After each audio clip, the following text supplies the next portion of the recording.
بسم اللہ الرحمن الرحیم۔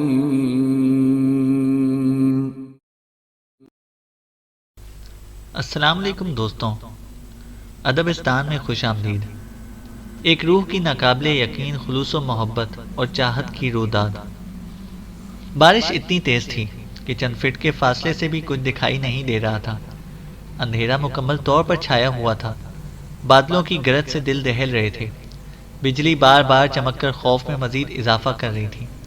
بارش اتنی تیز تھی جیسے لگتا تھا آج وہ سب کچھ بہا کر لے جائے گی۔ ایسی خطرناک صورتحال میں رابرٹ اپنی کار ڈرائیو کر رہا تھا۔ اس کے ساتھ اس کی نئی نویلی بیوی کرسٹی بیٹھی ہوئی تھی۔ دونوں کی شادی کو ابھی 2 ہی دن ہوئے تھے اور وہ دونوں ہنی مون منانے ہل اسٹیشن جا رہے تھے کہ راستے میں اس خطرناک بارش نے آن لیا۔ رابرٹ آنکھیں پھاڑے آہستہ آہستہ رفتار کے ساتھ کار چلا رہا تھا۔ راستہ مکمل طور پر سنسان تھا۔ سڑک پر ان کی گاڑی کے علاوہ کوئی دوسری گاڑی نظر نہیں آ رہی تھی۔ سڑک کے ایک جانب بلند و بالا پہاڑ تھا تو دوسری جانب سینکڑوں فٹ گہری کھائی تھی۔ رابرٹ جانتا تھا کہ ذرا سی بھی بے احتیاطی خطرناک حادثے کا باعث بن سکتی ہے، لہٰذا وہ بہت احتیاط کے ساتھ اپنی کار ڈرائیو کر رہا تھا۔ اس کے ساتھ بیٹھی اس کی بیوی کرسٹی کے چہرے پر بھی خوف کے آثار نمایاں تھے۔ ہل اسٹیشن پر ہنی مون منانے کا خیال کرسٹی ہی نے پیش کیا تھا اور اب کرسٹی اپنے اس آئیڈیا پر پچھتا رہی تھی۔ رابی، بارش بہت تیز ہو گئی ہے، کرسٹی نے اپنے چہرے پر ہاتھ پھیرتے ہوئے رابرٹ سے کہا۔ کرسٹی کی بات سن کر رابرٹ نے کرسٹی کی جانب دیکھا۔ کرسٹی کا چہرہ خوف سے سفید پڑ گیا تھا۔ رابرٹ نے پیار سے کرسٹی کے کپکپاتے ہاتھوں پر اپنا ہاتھ رکھا اور اسے تسلی دی۔ اچانک رابرٹ کو محسوس ہوا جیسے سڑک کے درمیان میں کوئی انسان کھڑا ہے جس نے سفید لباس پہنا ہوا ہے۔ رابرٹ نے پھرتی کے ساتھ کار کے بریک پر پیر کا دباؤ بڑھایا، مگر گیلی سڑک پر کار تیزی کے ساتھ اس آدمی سے ٹکرا گئی اور وہ سفید لباس پہنا ہوا آدمی دور سڑک پر جا گرا۔ رابرٹ کے ایمرجنسی بریک لگانے کی وجہ سے کار گیلی سڑک پر گھومتی ہوئی حفاظتی ریلنگ کے بالکل قریب پہنچ کر رک گئی۔ کرسٹی کے منہ سے ایک تیز چیخ نکلی اور وہ پوری جان سے کانپنے لگی۔ رابرٹ نے جلدی سے کار کا دروازہ کھولا اور چھتری تان کر کار سے باہر نکلا۔ کیا ہوا رابی؟ کیا ہوا؟ چھتری کھولتے ہوئے رابرٹ سے کرسٹی نے پوچھا۔ وہ ہماری کار سے کوئی ٹکرایا ہے، شاید وہ زخمی ہو گیا ہے، رابرٹ بوکھلا کر بولا اور تیز قدموں سے سڑک پر آگے کی جانب بڑھ گیا اور سڑک کے دونوں اطراف دیکھنے لگا۔ بارش مسلسل ہو رہی تھی، ہوا بھی سائیں سائیں چل رہی تھی۔ ہوا کے ساتھ بارش نے رابرٹ کو کافی گیلا کر دیا تھا، حالانکہ رابرٹ نے چھتری تان رکھی تھی۔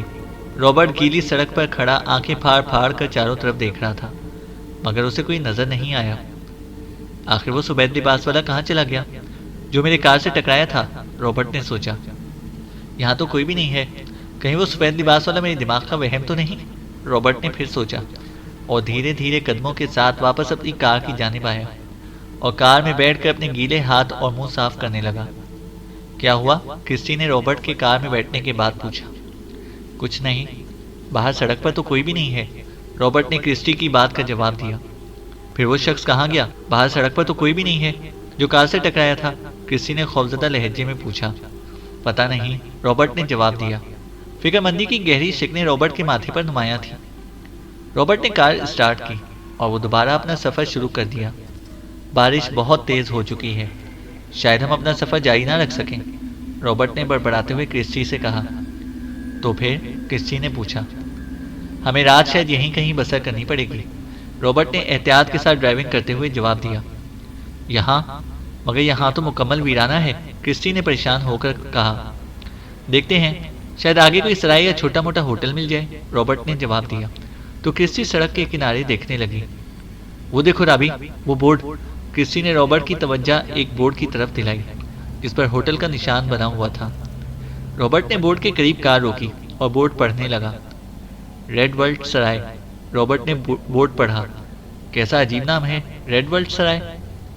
ہمیں نام سے کیا لینا ہے، بس رات بسر کرنی ہے، کرسٹی بولی تو رابرٹ نے سر ہلاتے ہوئے کار اس سمت میں بڑھا دی جہاں پر سرائے تک جانے کے لیے بورڈ پر تیر کے نشان کا سے اشارہ کیا گیا تھا۔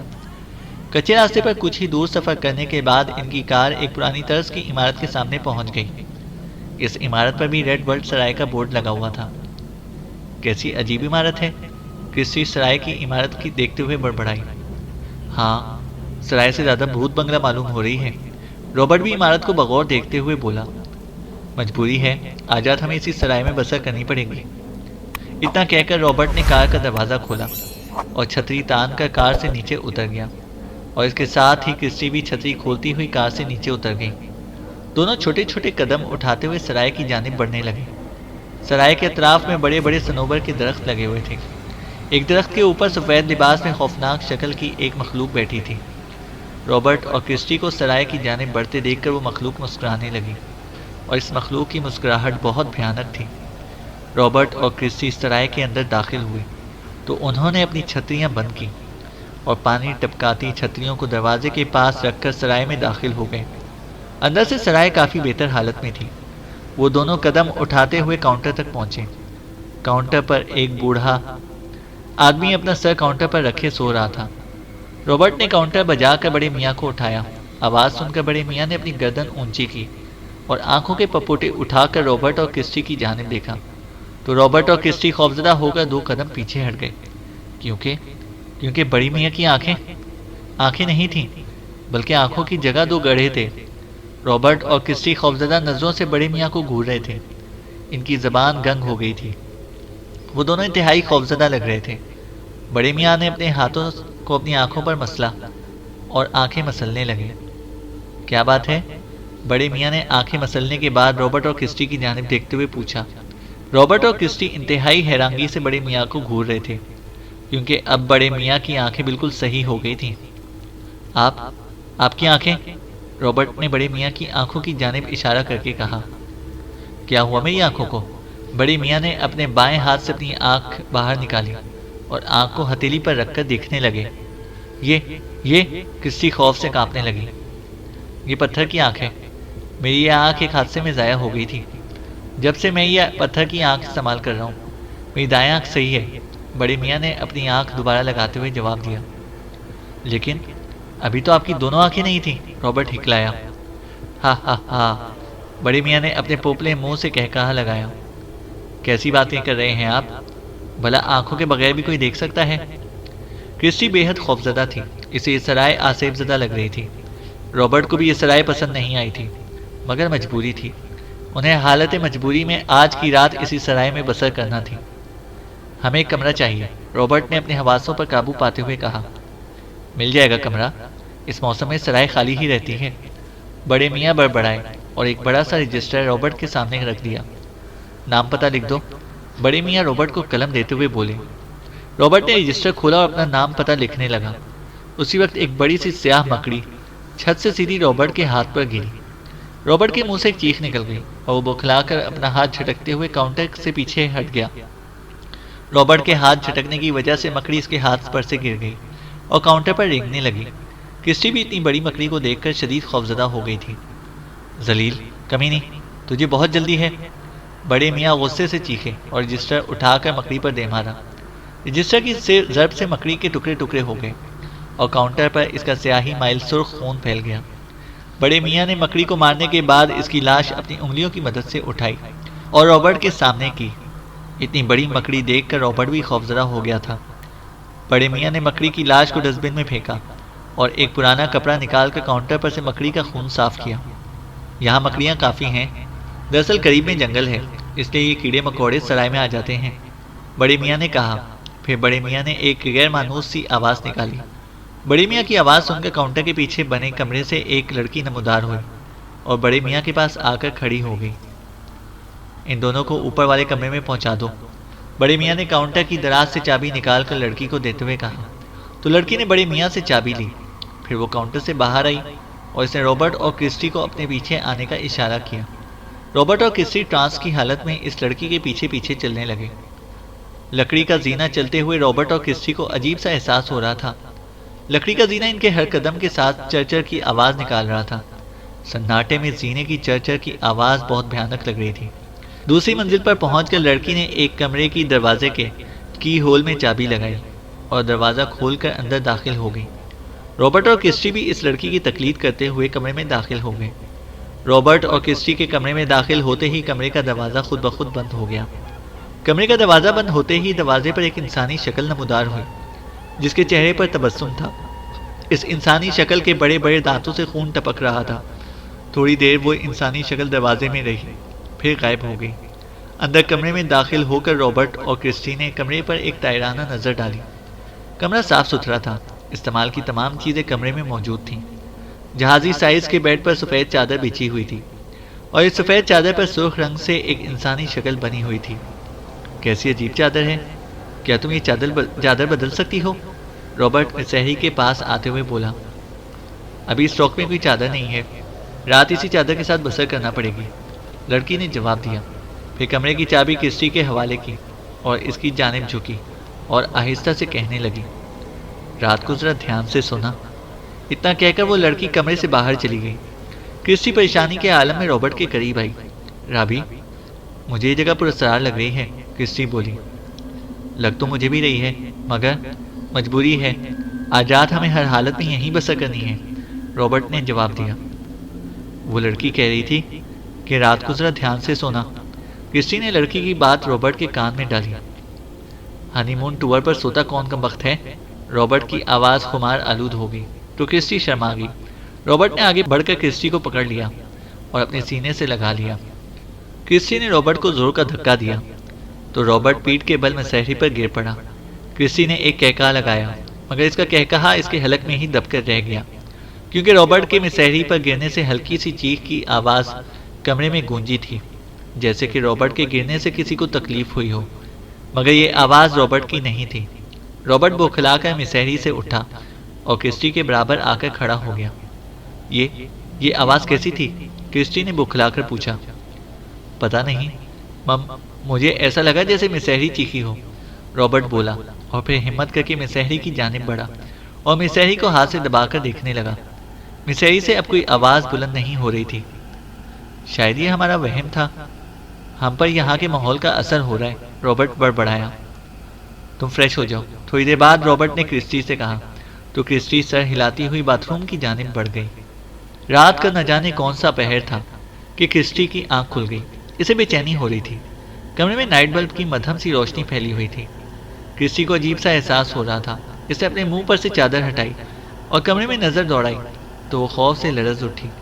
کمرے میں چاروں طرف لمبا سا ڈھیلا ڈھالا سفید لباس پہنے کئی لوگ گھوم رہے تھے۔ کرسٹی کو آنکھیں کھولتے دیکھ کر وہ سب کرسٹی کی جانب متوجہ ہو گئے۔ اف، ان کے چہرے بے حد بھیانک تھے، ان کے دانت باہر تھے اور ان کے ہاتھوں کے ناخن بہت بڑے بڑے تھے۔ کرسٹی کو آنکھیں کھولتا دیکھ کر وہ سب کرسٹی کے قریب آنے لگے۔ ایک انجانی مخلوق کو اپنے کمرے میں دیکھ کر کرسٹی کی گھیگی بن گئی۔ وہ چیخنا چاہتی تھی، مگر اس کی آواز اس کے حلق میں گھٹ کر رہ گئی۔ ان لوگوں میں سے ایک بھیانک شکل والا آدمی آگے بڑھا اور کرسٹی کے قریب آ کر کھڑا ہو گیا۔ پھر اس نے اپنا بڑے بڑے ناخنوں والا ہاتھ آگے بڑھایا اور کرسٹی کا گلا دبانے کی کوشش کی۔ جیسے اس کے ہاتھ کرسٹی کے گلے تک پہنچے، کرسٹی کے منہ سے ایک بھیانک چیخ نکلی۔ اسی وقت شینی کے منہ سے بھی ایک چیخ نکلی اور پھر وہ مسلسل چیخنے لگی۔ کیا ہوا؟ عماد بری طرح بوکھلا گیا اور اس نے اپنے ہاتھ میں پکڑے ریموٹ سے ٹی وی بند کیا اور ہاتھ بڑھا کر کمرے کی لائٹ روشن کر دی۔ لائٹ روشن ہونے کے بعد شازیہ اور عماد نے دیکھا کہ شینی خوفزدہ انداز میں چیخ رہی ہے اور اس کا چہرہ خوف کے مارے سفید پڑ گیا ہے۔ منع کیا تھا نا میں نے کہ ہارر مووی مت دیکھیں، مگر میری کون سنتا ہے، عماد بولا۔ میرا خیال ہے بھابھی فلم دیکھ کر ڈر گئی ہیں، عماد تھوڑی دیر بعد پھر بولا۔ کیا ہوا بھابھی؟ شازیہ نے شیریں کا بازو ہلایا۔ وہ کھڑکی میں، شیریں خوفزدہ لہجے میں بولی۔ کیا ہوا کھڑکی میں؟ شازیہ نے پھر پوچھا۔ اس کھڑکی میں سفید لباس میں ایک بھوت کھڑا تھا، شیریں نے کپکپاتے لہجے میں بتایا۔ بھوت؟ شیریں کی بات سن کر عماد اور شازیہ کے منہ سے ایک ساتھ نکلا۔ پھر دونوں لپک کر کھڑکی تک پہنچے اور کھڑکی سے باہر جھانکنے لگے۔ یہاں تو کوئی بھی نہیں ہے، عماد اور شازیہ کھڑکی سے باہر جھانکنے لگے۔ میں نے خود دیکھا، وہ سفید لباس میں تھا اور مجھے ڈرا رہا تھا۔ شیریں بے حد خوفزدہ تھی۔ شیریں کی بات سن کر عماد اور شازیہ ایک بار پھر کھڑکی سے باہر جھانکنے لگے۔ یہاں تو کوئی بھی نہیں ہے بھابھی، عماد بولا۔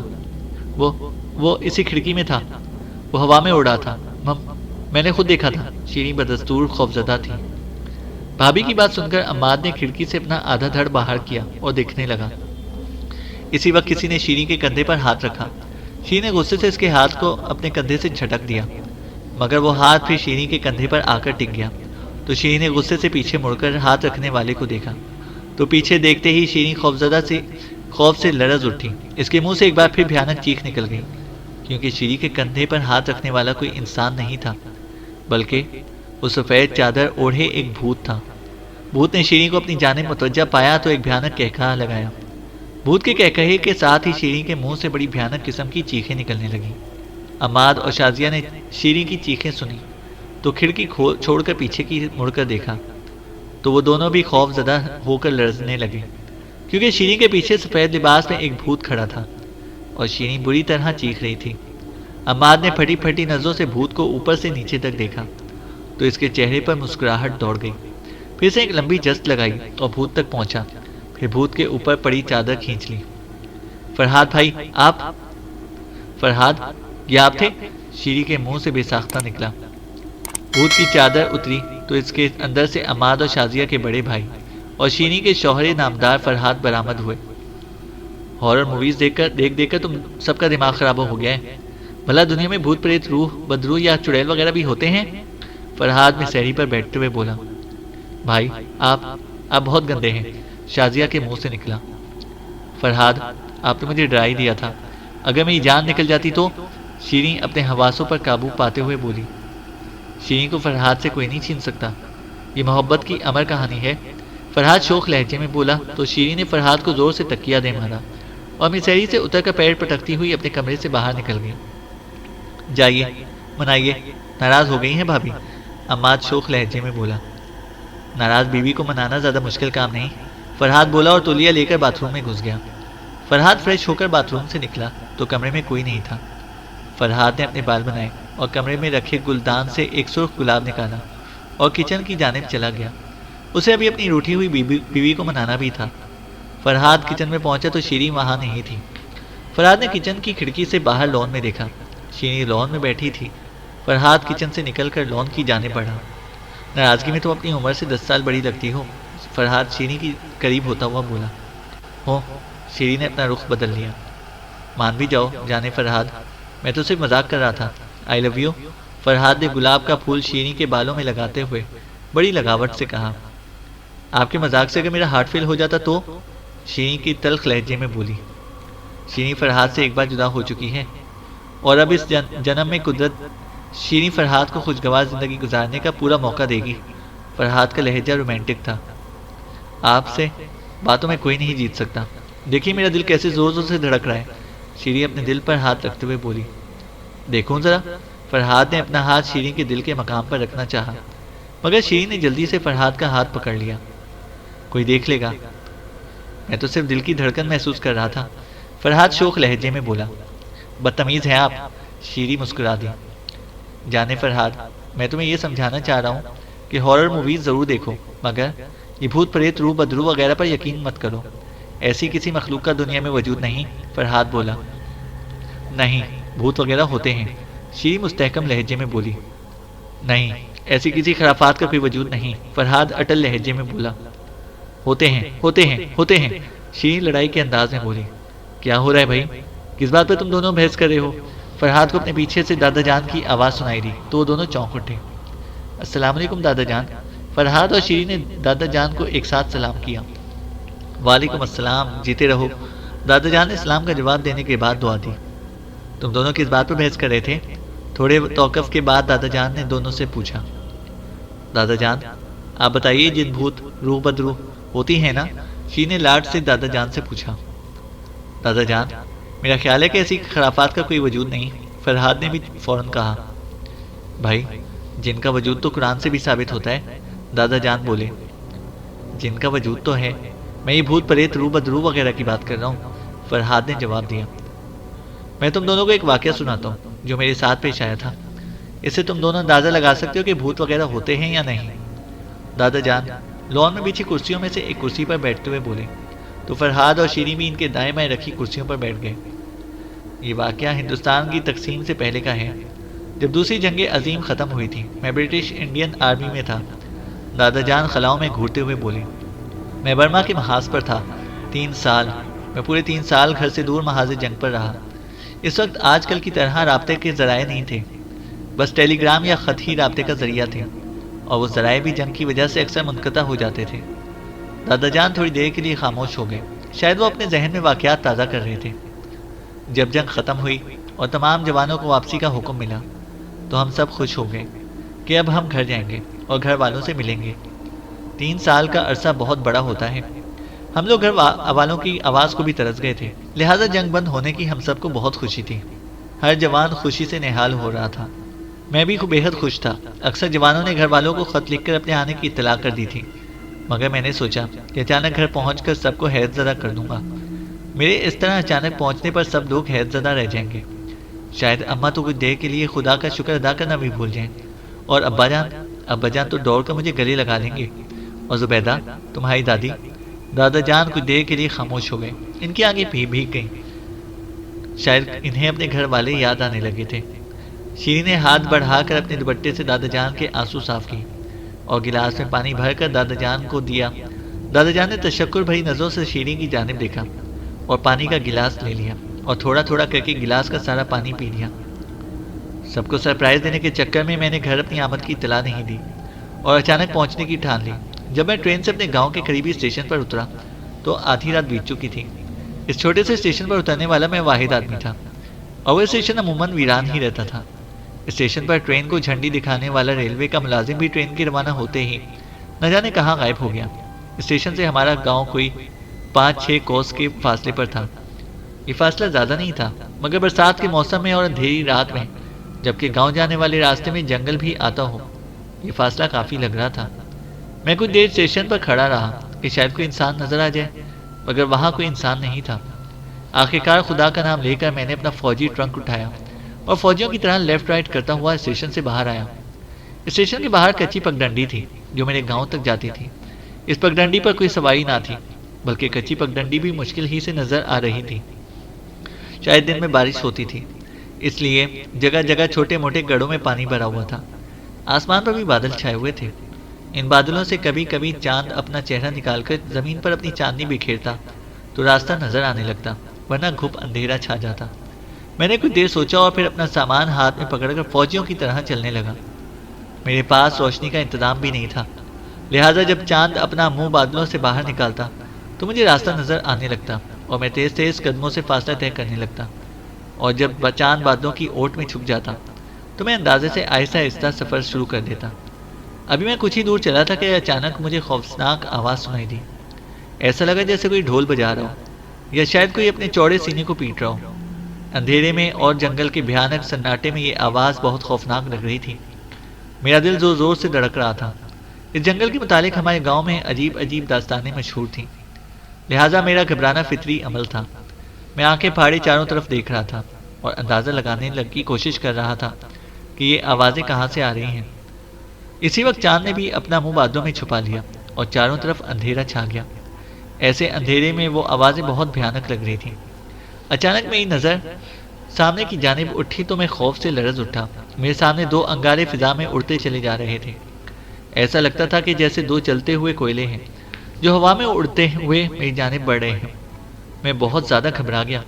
لوہے کا ٹرنک میرے ہاتھ سے چھوٹ کر زمین پر گر پڑا۔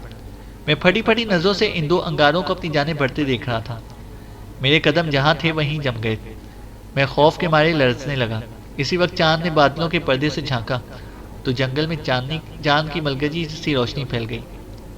چاند کی اس ملگجی روشنی میں نے دیکھا کہ مجھ سے 10-12 فٹ کے فاصلے پر ایک بہت بڑا ریچھ کھڑا ہے جو بار بار اپنے لمبے ہاتھ اپنے سینے پر مار رہا ہے۔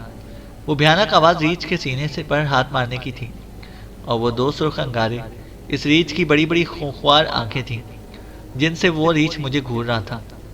اپنے سامنے اتنے بڑے ریچھ کو دیکھ کر میری گھگی بن گئی اور میں تھر تھر کانپنے لگا۔ وہ ریچھ مجھے گھورتا ہوا میری جانب بڑھنے لگا۔ مجھے اپنی موت یقینی نظر آ رہی تھی۔ میں گھبرا کر بھاگ جانا چاہتا تھا، مگر میری ٹانگوں نے میرا ساتھ نہیں دیا اور میں اپنی جگہ پر کھڑا کانپتا رہا۔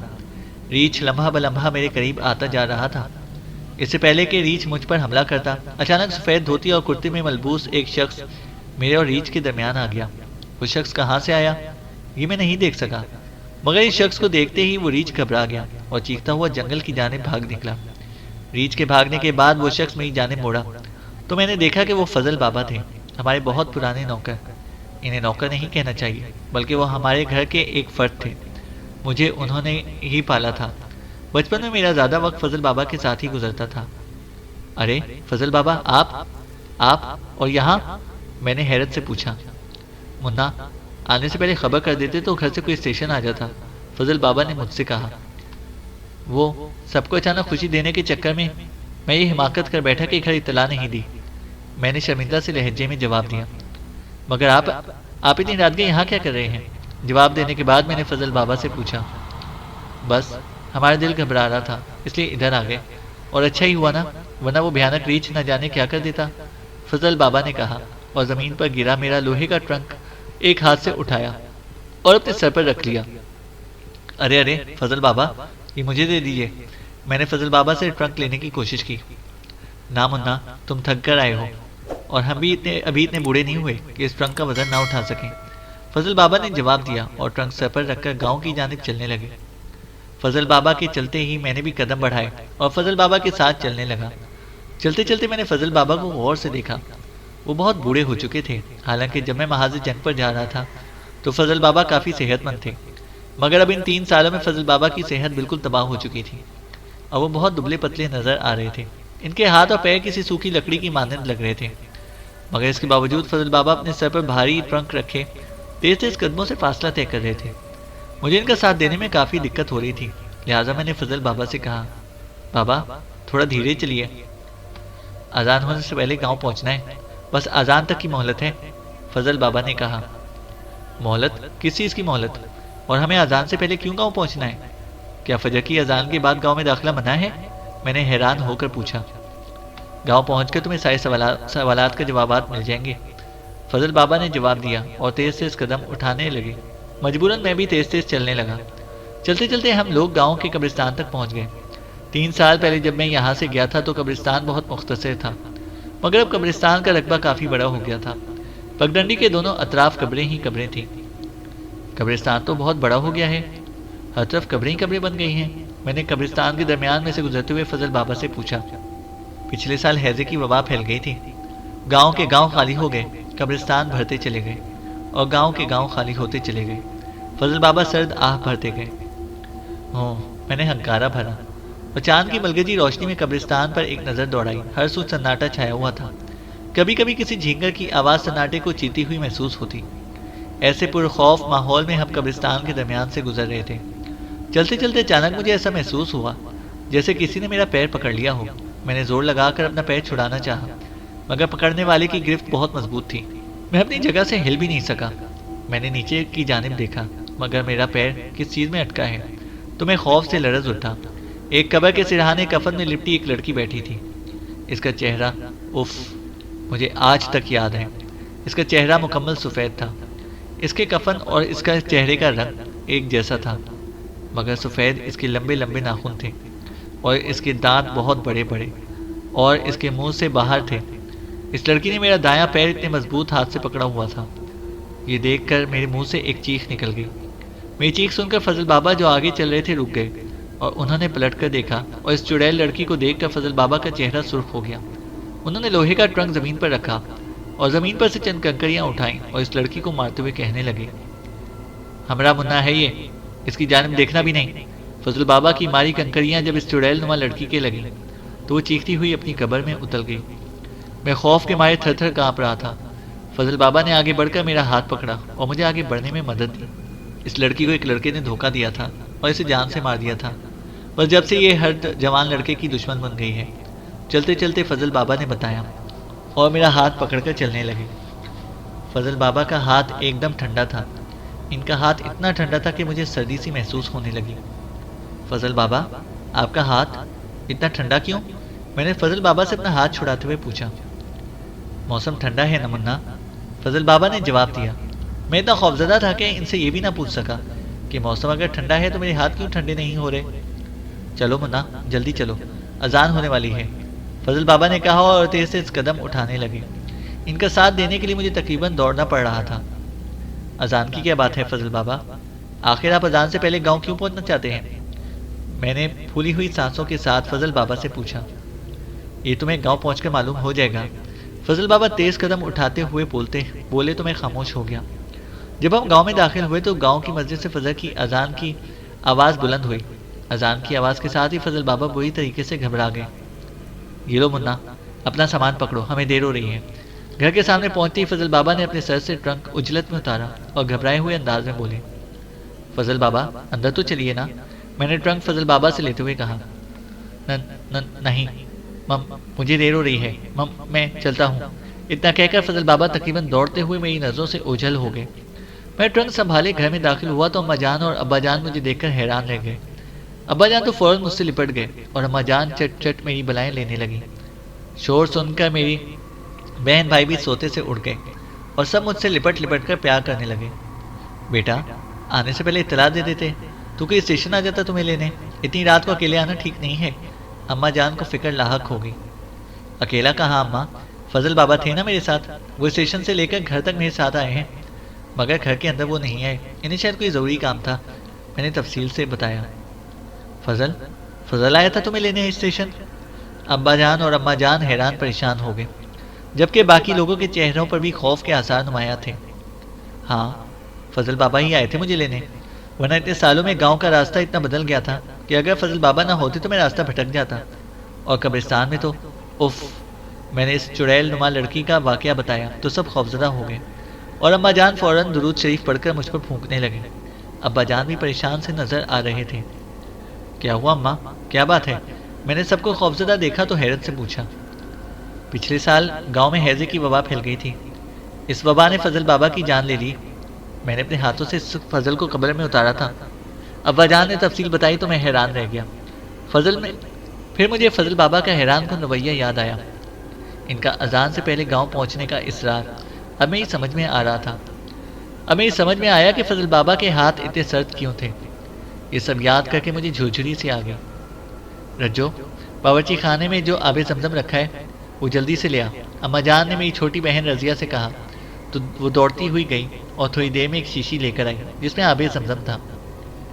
اماں جان نے آب زمزم رضیہ کے ہاتھ سے لیا اور شیشی میں سے آب زمزم نکال کر میرے سر پر چھڑکنے لگی، پھر باقی بچا ہوا آب زمزم مجھے پینے کو دیا۔ اماں جان، ابا جان، فکر کی کوئی بات نہیں ہے، فضل بابا مجھ سے بہت محبت کرتے تھے، اس لیے وہ میری حفاظت کے لیے دوسری دنیا سے بھی آ گئے، میں نے ہنستے ہوئے کہا اور آب زمزم ایک ہی سانس میں پی لیا۔ دادا جان یہاں تک کہہ کر خاموش ہو گئے، ان کی آنکھیں بھیگ گئیں۔ شیریں اپنی جگہ سے اٹھی اور دادا جان کے قریب آئی اور ان کے بہتے آنسو اپنے دوپٹے سے صاف کیے اور انہیں سہارا دے کر ان کے کمرے کی جانب لے جانے لگی۔ فراد بھی ان کے پیچھے پیچھے چلنے لگا۔ جو لوگ ہم سے محبت کرتے ہیں وہ دوسری دنیا سے بھی ہماری خبر گیری کرتے ہیں۔ چلتے چلتے دادا جان بولے تو فرحاد سر ہلانے لگا۔